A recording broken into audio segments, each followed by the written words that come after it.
Bhatnagar. In the earlier classes, we studied about the work and energy. Today, we are going to discuss the concept of power.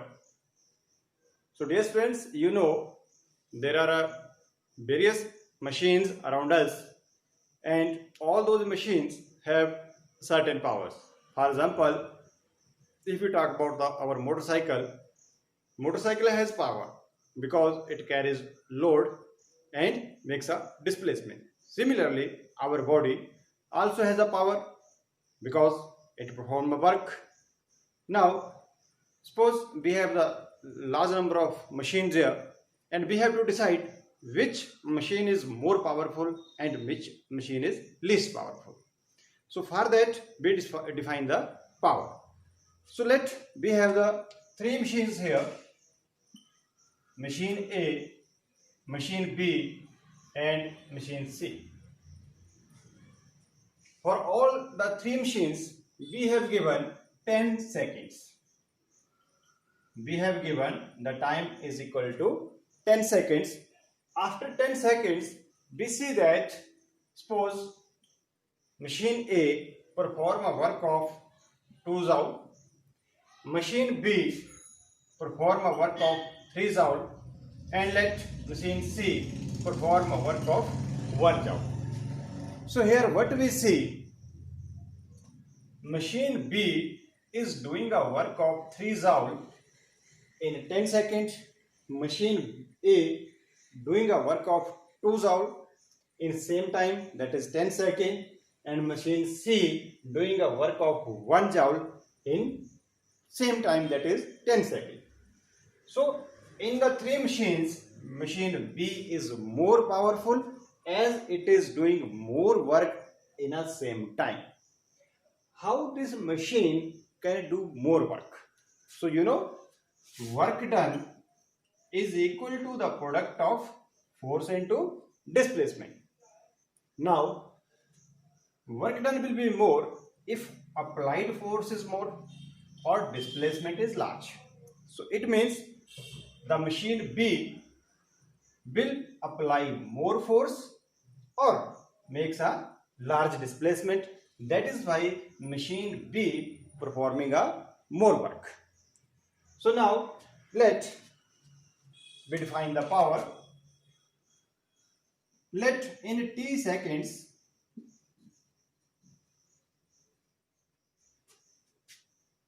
work done by the machine be represented by W. So in 1 second, work done by the machine is work upon time. So this relation work upon time is called as power. So therefore power is equal to work upon time. Also work is equal to energy. So power will be equal to energy upon time. So in this way we define power, that is time rate of doing work or energy transferred per unit time is called as power. So we can define the power in this way. So power, the time rate at which work is done or energy transferred is called power. So now what we see here, power is equal to work upon time. So if t is equal to 1 second, if t is equal to 1 second, power is equal to what? Work. So it means power is equal to work done in unit time. Also you have studied energy, that is also equal to work done. Power is also equal to work done. But the contradiction is that power is equal to work done per unit time or per unit second. So this should be kept in mind. Now let us define the average power and instantaneous power. So let an agent, or you can say machine, let an agent perform a work W in time T. So total work done by an agent or a machine in total time T. So therefore power, that is average power, is equal to total work upon total time. So power of an agent may not be constant during the time interval. So therefore we define instantaneous power. Instantaneous power, which is the limiting value of average power as time approaching 0. So instantaneous power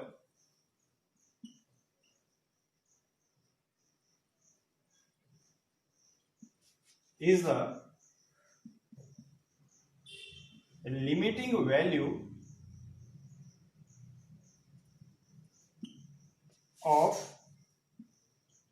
average power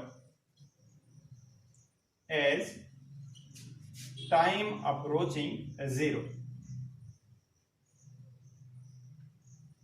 Time approaching 0 means time is near to 0, time is not equal to 0.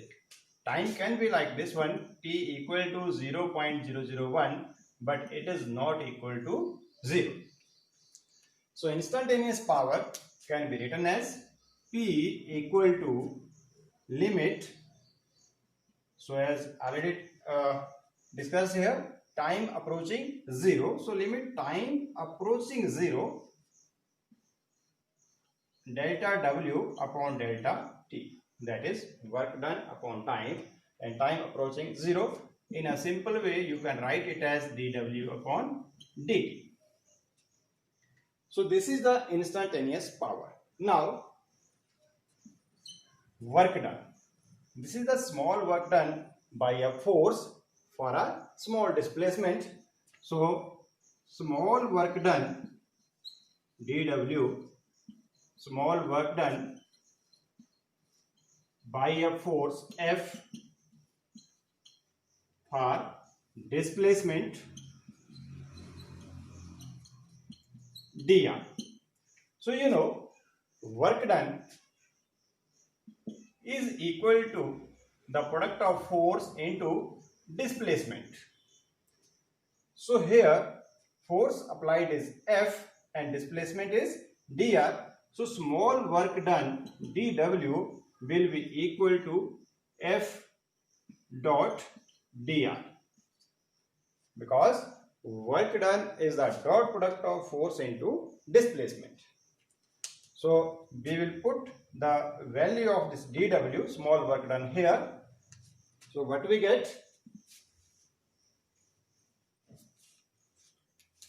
So power equal to dW upon dt. Put the value of dW here. So F dot dr upon dt. Now what is this? Dr upon dt means dr is the displacement upon time, that is rate of change of displacement, and rate of change of displacement is equal to velocity. So therefore power is equal to the dot product of force into velocity. So from this relation we have proved that power has another formula, that it is the dot product of force and velocity. Now power is a scalar quantity. Why? Power is a scalar quantity.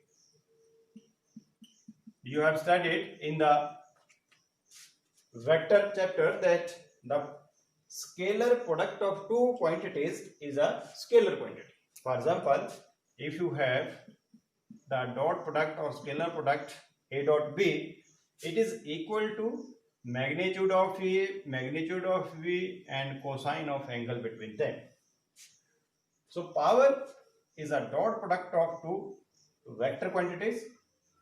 So therefore it will be a scalar quantity, and you can write it as FV cos of theta.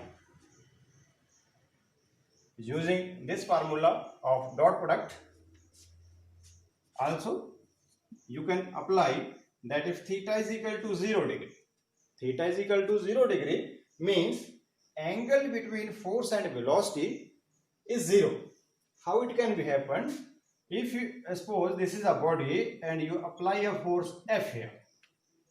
So when you apply the force in this direction and let the velocity of the body also in the same direction. So in this case, what happening? The angle between the force and velocity is 0 degree. So therefore power is equal to FV cos of 0 degree, and cos 0 equal to 1. So P equal to FV. So this is another formula for the power. Now let us define its dimensional formula.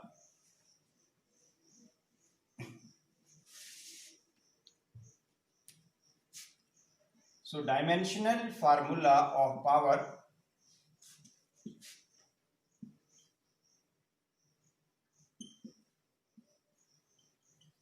So we know power is equal to work upon time, and work is equal to the force into displacement upon time. Also we know the force has a formula of product of mass into acceleration upon time. So now put the dimensions of all these quantities. Mass has the dimensions of m, so m1. Acceleration, it has the dimension L1 t power minus 2. S, that is displacement, so displacement is a length, so it has the dimensions of L1. Here t, time, dimensions of t. So now m1, L power 1, L power 1. So power will get added up. T power minus 2 here, here t power 1, it will go up, so there will be a minus sign here. So m1 L power 2 t power minus 3, this is the dimensional formula for the power. So now let us discuss the units of power. So SI unit of power.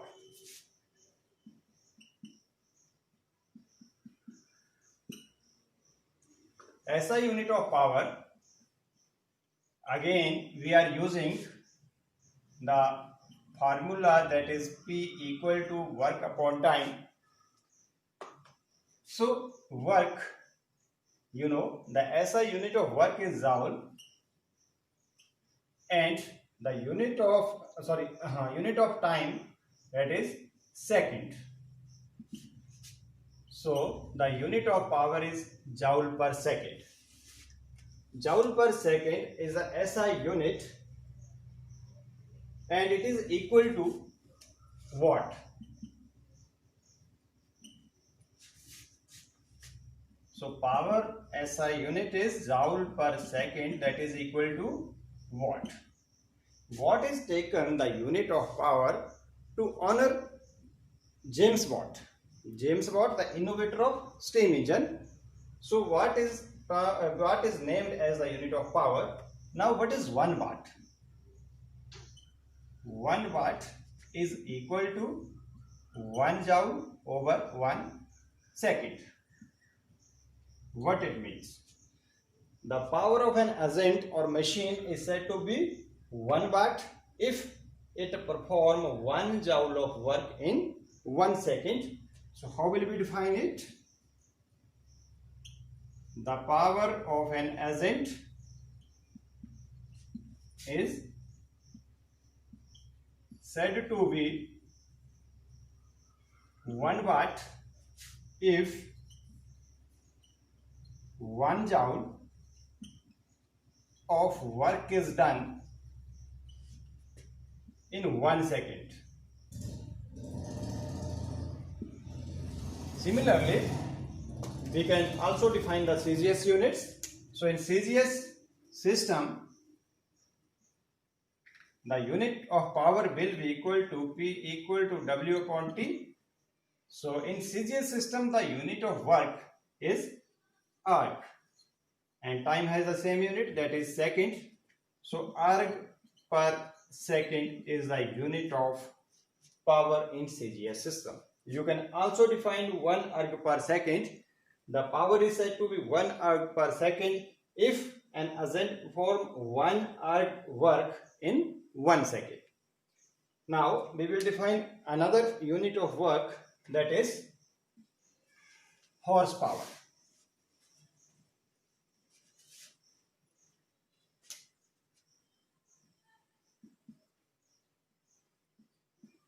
Another unit of power is horsepower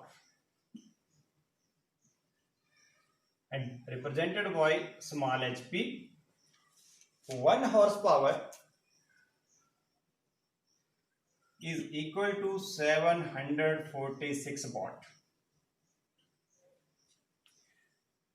This unit horsepower is used to describe the output of automobiles or motorbikes.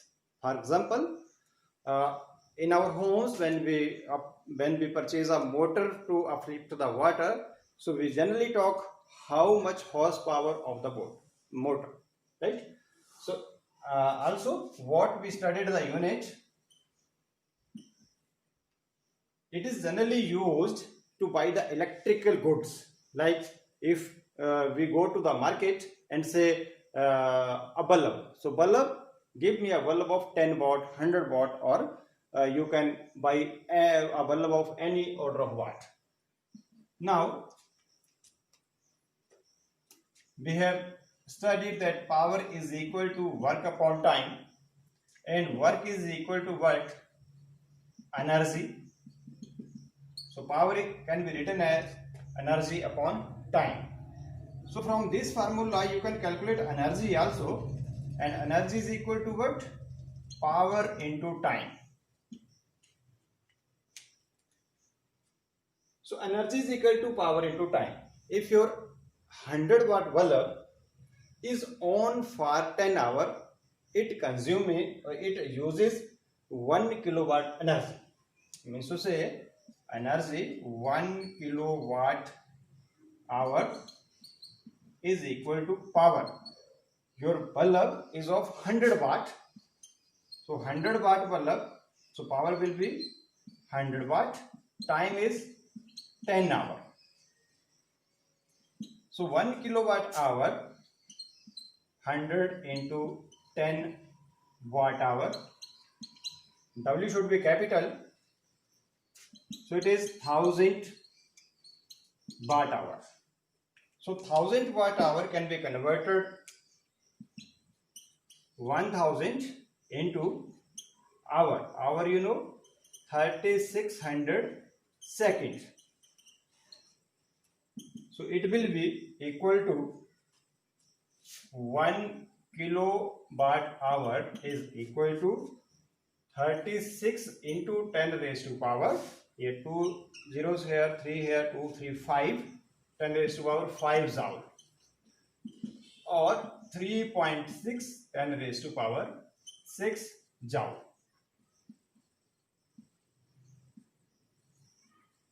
So in this way we can calculate energy using power. From this relation we can calculate the energy. So 1 kilowatt hour is equal to 3.6 10 raised to power 6 joule. One thing should be kept in mind: kilowatt hour is the unit of energy, not the unit of power. Power has the unit watt, not watt hour. So now we will do some numericals. An elevator can carry a maximum load of 1600 kg. एक elevator है ਤੁਹਾਡੇ ਕੋਲ lift ਹੈ ਜਿਹੜਾ ਕਿ maximum load ਜਿਹੜਾ ਹੈਗਾ ਉਹ 1600 kg 1600 kg mean the mass of elevator plus passenger both are counted here is moving up with constant speed of 2 meter per second. Elevator ਜਿਹੜਾ ਹੈਗਾ ਉਹ 2 meter per second ਦੇ ਨਾਲ ਅਪ ਜਾ ਰਿਹਾ ਹੈ. The frictional force opposing the motion is 3320 Newton. So frictional force, you know, when the lift is going upward, right? So frictional force is opposing the motion. Determine the maximum power delivered by the motor to elevator in watt and in horsepower. Both the cases we were asked. So now see here, first of all, let me have the elevator here. So let me have the elevator. So now, first of all, the maximum load it can carry is 1600. So the weight acting on it, that is what? M into G. Second, the downward force acting, which is opposing the motion, is frictional force, and that is what? 3320 Newton. So two forces are acting downward. One is the weight and other is the frictional force. So now, but we have to find maximum power delivered by the motor to elevate. So now elevator have to go up. So how much power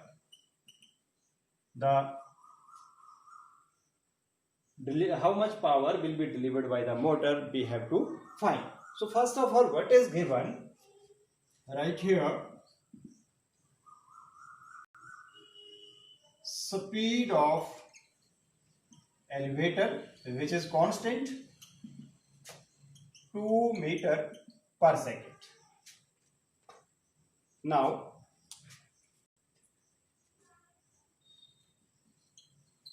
force applied by the motor.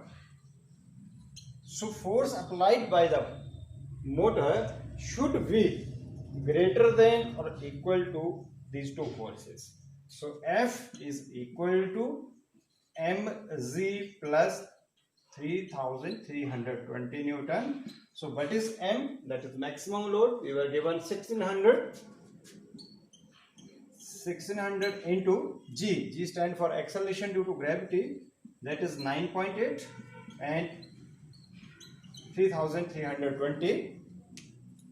So when you multiply it, we will get 15,680 Newton plus 30,320 Newton. You can also put the unit of Newton here. So the total force is 20,000 Newton. So force applied by the motor is 20,000 Newton. But we have to calculate the maximum power delivered by the motor. So you know, we have defined power is equal to the product of force into velocity. In vector form, we have derived it like F dot B. But when the direction of force and velocity are in the same direction, so force applied by the motor will be upward and lift will also go upward. So angle will be 0. Fv cos of 0, as the direction of force and velocity are in the same direction. So F into V. So put the value of force applied into velocity. So velocity is 2 meter per second and applied force is 20,000 Newton. So power is equal to 20,000 into 2, that is 40,000 watt. Or you can say 40 kilowatt, because 1 kilowatt is equal to 1000 watt. This is the maximum power delivered by the motor to elevator in watt. But we were also asked to find the power in horsepower. So what is 1 horsepower? We know 1 horsepower is equal to 746 watt. 1 horsepower is equal to 746 watt. So we have to convert this power into horsepower. So P equal to 40,000 upon 746, and when we calculate it, we will get 53.6 horsepower. So in this way, we calculated the maximum power delivered by the motor to elevator in terms of watt and in terms of horsepower. So dear friends, in this video we studied about the power. Power is defined as the time rate at which work is done or energy is transferred, and we have also derived the formula, that is P equal to W upon T. P W for work and T for time, that is work done upon time. We defined the dimension formula and also the units.